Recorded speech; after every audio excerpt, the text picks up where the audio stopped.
सोभोदेरो police SSP Kharpur तौहीद रहमान मेमण जे हुकुम ते ॾोहारियुनि जो घेरो तंग करे छॾियो। पुलिस मूजिब अॼु मुबैना मुक़ाबले दौरान हिकु ॾोहारी खे ज़ख़्मी हालत में गिरफ़्तार करण जी दावा कई आहे। ॾोहारी वटां पिस्टल ऐं गोलियूं हथ सोभोदेरो थाणे ते केस दाख़िल।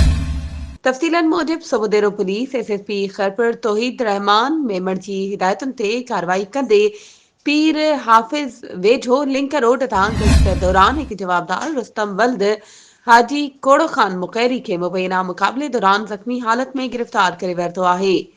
पुलिस पारां जवाबदार जे कब्ज़े मां हिकु पिस्टल ऐं गोलियूं हथ करण जी दावा कई वई आहे। जवाबदार मथां सरकारी मदईयत में सोभोदेरो थाणे ते केस दाख़िल कयो वियो आहे।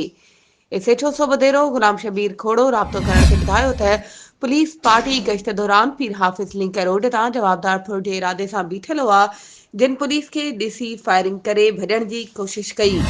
पुलिस पारां जवाबी फायरिंग में हिकु जवाबदार रुस्तम वल्द हाजी कोड़ो ख़ान मुगेरी पिस्टल समेत गिरफ़्तार कयो वियो आहे। जवाबदार मथां केतिराई संगीन मुख़्तलिफ़ नौइयत जा केस दाख़िल थियल आहिनि, जंहिंमें जवाबदार रूपोश हो।